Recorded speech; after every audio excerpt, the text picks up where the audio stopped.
Welcome to the Natural Super Kids podcast, where you will discover practical strategies to inspire you to boost the health and nutrition of your kids. I'm Jessica Donovan, a qualified naturopath specialising in kids' health, and I want to make it as easy as possible for you to raise healthy and happy kids. Let's get into it.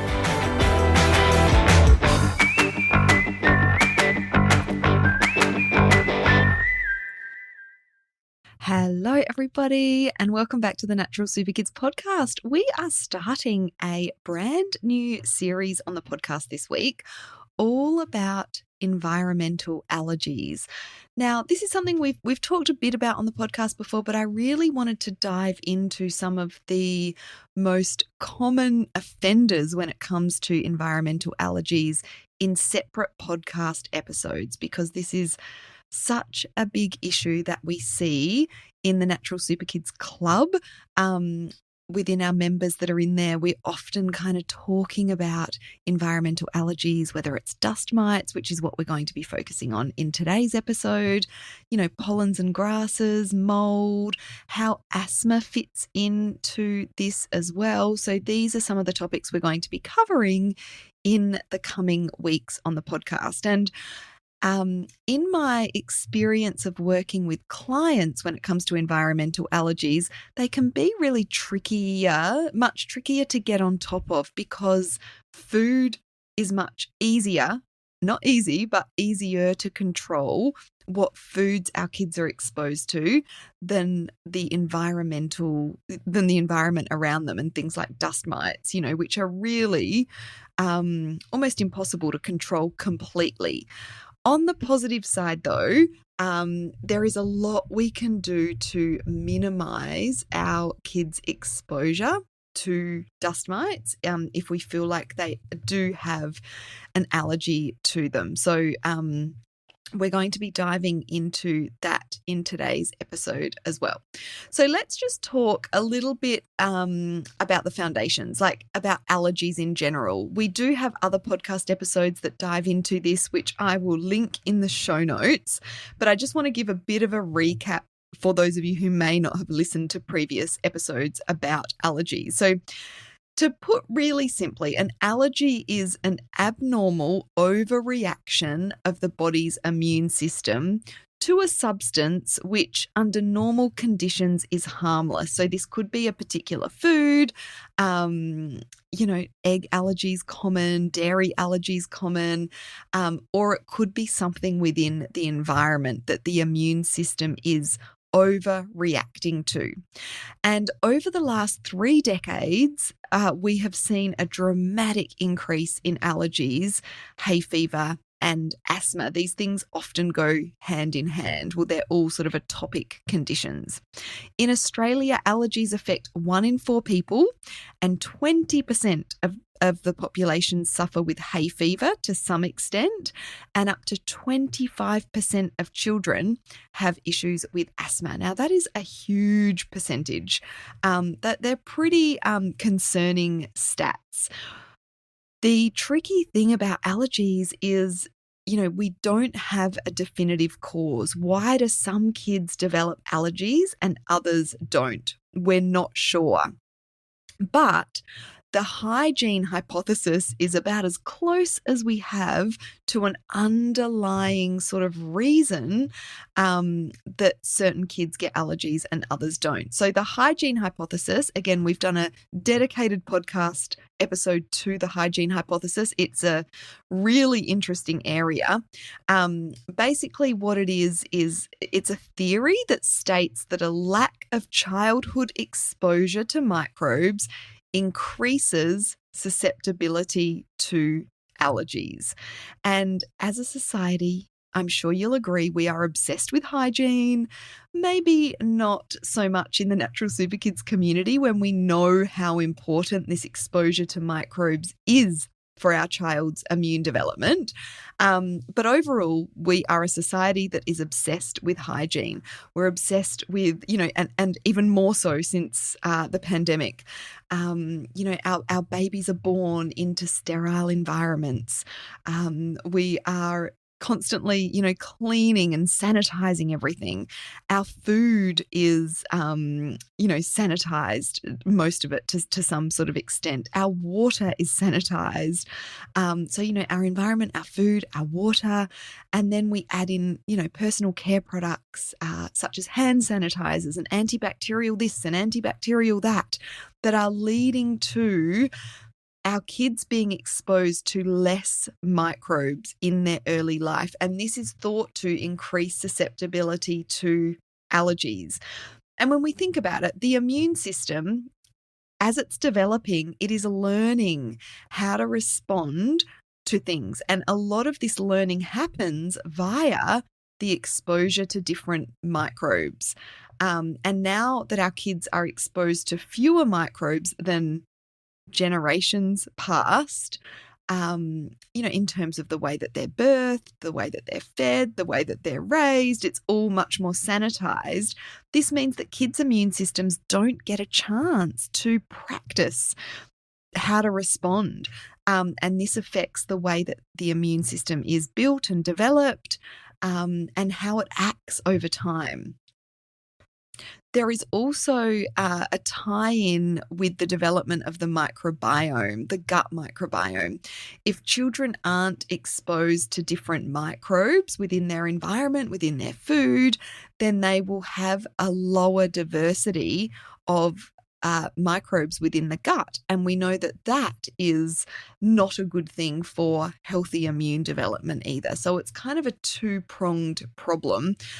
It's affecting how the immune system learns and develops, this lack of exposure to microbes, and it also is affecting that all-important gut microbiome. So that's a bit of a recap on allergies in general and the gut microbiome. So today I specifically want to talk about dust mite allergy.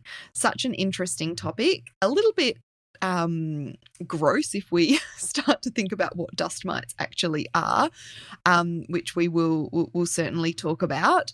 So let's talk about, I guess what dust mites are, the ins and outs of dust mites. Some fast facts, I guess, is what I'm trying to say. So dust mites are the most common cause of asthma and allergies worldwide. It makes sense, right? Because everyone is exposed to them. No matter what we eat, no matter what sort of environment we live in, everyone is exposed to dust mites.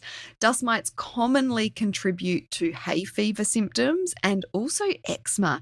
It's often a missing piece when it comes to eczema. We put kids on, trial elimination diets. We build up their skin integrity. We work on their gut health, and things improve with their eczema symptoms. But there's still some underlying things going on. We still sort of can't clear it all together. Often dust mites can be the missing kind of piece to that. So dust mite exposure occurs all year. So kids with dust mite allergy will generally have more consistent allergy symptoms than kids, say, with hay fever and issues with pollens and grasses. But dust mite exposure does peak in late spring and early autumn. So if your child's allergy type symptoms increase during these times, that could be a little hint that dust mites could be a problem. Dust mites are present on mattresses, bedding, especially doonas or quilts, we call them here in South Australia, within carpets, within fabric window dressings, soft furnishings and soft toys. So you can see how much of a breeding ground a child's bedroom can be when it comes to dust mites. Really the trick to reducing exposure to dust mites is to minimize soft fabrics within children's rooms. Symptoms of dust mite allergy include itchy, watery eyes, sneezing, itchy, runny, blocked nose, congestion, dried cough, wheezing, eczema. Those hay fevery type symptoms, there can be skin symptoms associated as well. And one of the key kind of differentiators when it comes to, is this a dust mite allergy issue or is it something else, is that with dust mite allergies, symptoms are often worse at night and upon waking. So kids, first thing in the morning, their symptoms are worse and overnight, and they generally improve when away from their bedrooms and away from the source. Of course, there can be dust mites present at school and in different environments as well. But it's often a indicator if kids are waking up with allergy symptoms and their symptoms are worse at night when they're in, these bedrooms, which can be dust mite breeding grounds.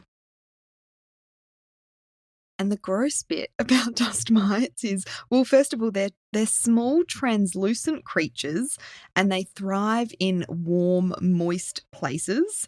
And the problem with them is that they produce and excrete numerous allergens, including proteins and microbial byproducts in their feces. So that is actually what we are reacting to when we're reacting to dust and house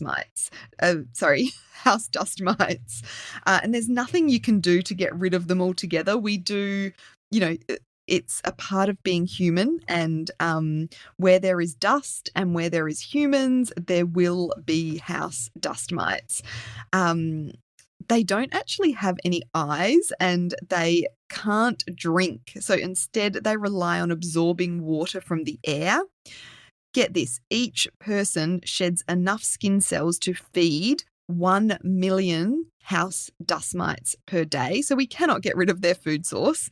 To just visualize how small they are, 50 house dust mites can fit onto the head of a pin. So they are teeny tiny. There's no way we're going to be able to see them. And there are between 100 and 500 dust mites per gram of household dust. Isn't that crazy? The other really interesting thing about dust mites is they cannot survive in dry climates where there is a relative humidity below 40%. So they really do thrive in more of a humid kind of environment. They don't bite, they don't spread disease, they don't cause any other health problems unless you are allergic to them. And as I said, it's a protein in their feces that causes the allergic reactions in people who are susceptible to these dust mite allergies. So there's a lot to kind of say when it comes to dust mites, and a lot of people will be grossed out by that. So the first thing we need to be thinking about, if you're thinking, oh, my child, I think they might have an issue with dust mites, after hearing what I've just sort of talked about, the first thing is to reduce the exposure. Now, it's impossible to get rid of the exposure altogether, to get rid of house dust mites completely, but the best thing that we can do is clean more. Isn't that good news for us parents? We want to be keeping the dust load down. It doesn't necessarily, I'm kind of half joking. Yes, dusting more and getting rid of the dust is part of the picture, but we can there's some smart ways that we can do this. So one simple thing that we can do is take our shoes off before we enter the home and get our family in the habit of taking their shoes off when they walk in the door. That reduces, the dust load coming into the house, and it also reduces a lot of other kind of environmental nasties that can live on the bottom of our shoes, and we can trape them through the house if we keep our shoes on.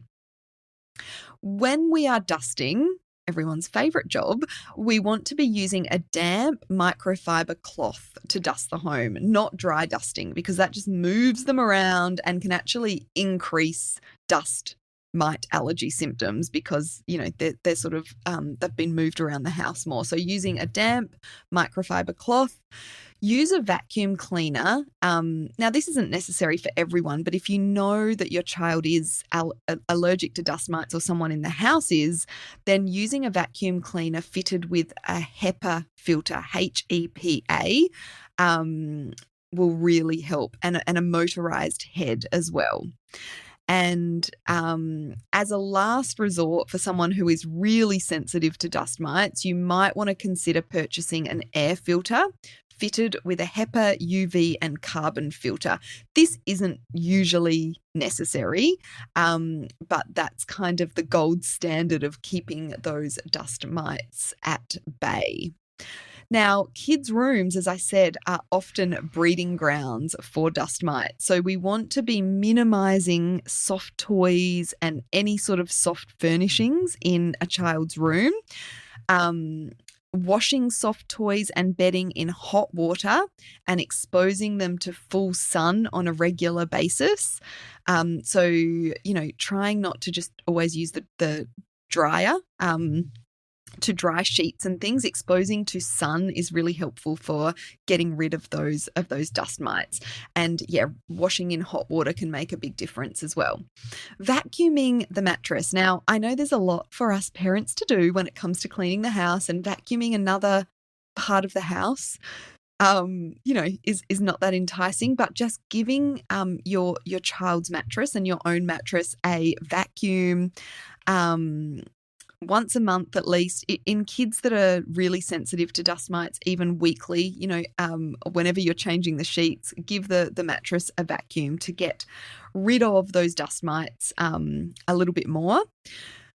Now, storing clothing and linen and old soft toys and furnishings, make sure you're using space bags and, if possible, keeping them out of the room of the child that has a dust mite allergy will make a really big difference. And then some smart things we can do. We can use dust mite resistant protectors, covers, and bedding made from natural fibers. And reduce humidity levels by getting a dehumidifier if you live in a humid climate. Or installing an exhaust fan, opening windows when bathing. Anything we can do to get those humidity levels down is going to be helpful because, as I said, dust mites love the humidity.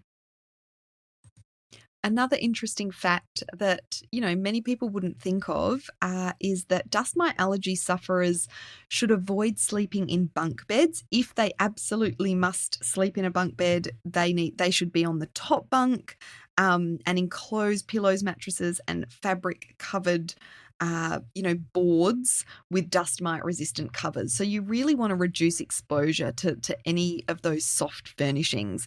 Look, in some cases with clients that I've worked with, they've gotten rid of curtains and even carpet from kids' bedrooms to reduce that dust mite exposure, and it can make the world of difference. So that is something else that you can do. But just, it's keeping the dust levels down in the home that can make a really big difference in terms of how much, how big of a load of dust mites kids are exposed to. So as well as reducing the dust mite load in the home, we also want to look at environments that our kids are going to regularly and see what we can do to reduce, the dust mite load in things like classrooms, childcare centres. This can be really tricky, but at least having the conversation, especially if you're noticing that your child is coming home with increased symptoms, that's an important part of the picture. And then we want to be looking at, supporting a child's system naturally or naturopathically to improve their allergy tolerance. So I just want to go into a bit of an overview for this because this is going to be different depending on the child and what is going on for them specifically. But we always want to be looking at the gut microbiome. We know that more diversity within the gut microbiome leads to less allergy tendencies.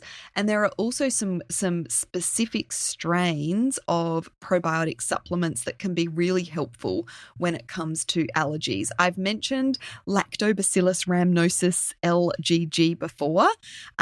This is one of our favorite sort of probiotic species here at Natural Super Kids for kids with allergies. So that can be a good one, but it will depend on a child's particular individual sort of situation and what else is going on. So we do always recommend, talking to a practitioner, and we offer express consultations or full consultations, all done online here at Natural Super Kids. So you can get that support and make sure your kids are on the right sort of probiotic supplements and other supplements for them.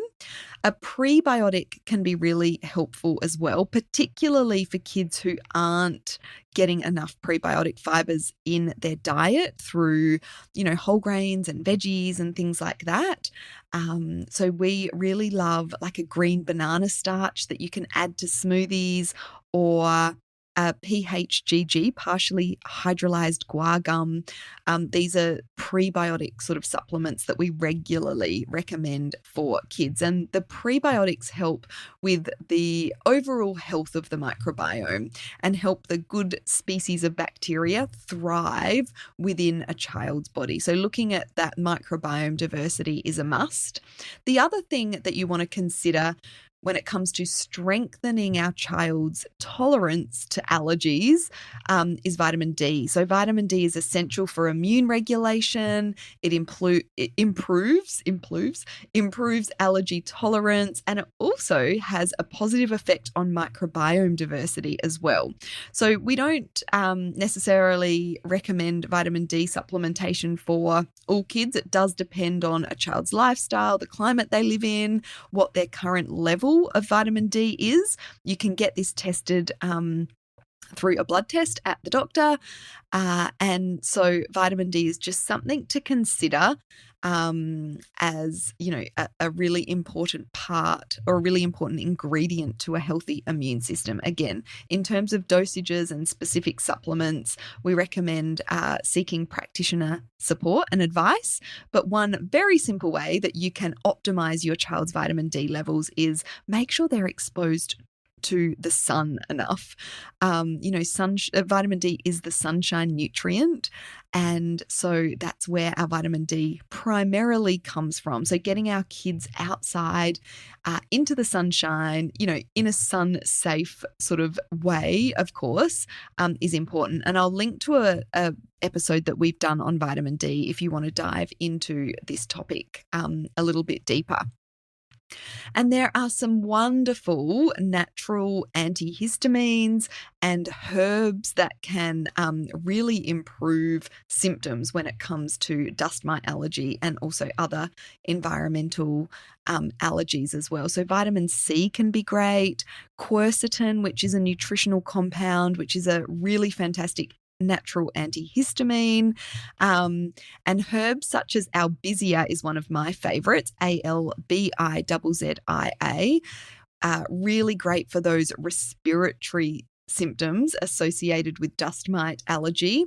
And albizia also is helping to, improve allergy tolerance. So it doesn't work like an antihistamine does, where it just mops up the histamine that's already been released by the body as part of that allergic kind of cascade that happens. But these more natural nutritional compounds and herbal compounds are actually one way that they work is they're reducing the release of histamine from the cells in the first place. So they're sort of working that one step ahead to reduce that histamine release. So I hope that's been really helpful. Homeopathics can be great for dust mite allergies as well. We will often sort of recommend homeopathics in conjunction with nutritional compounds and herbal compounds for allergies as well. It's just a matter of finding the right remedy for a particular child, which isn't something that I can kind of advise on a podcast about because it really is very individual. So I hope this has been really helpful for you. As I said, the most important thing is to reduce that dust mite load. And I shared loads of different tips with you to be able to do that. So next week, we are going to be continuing the conversation about environmental allergies. So I will talk to you then.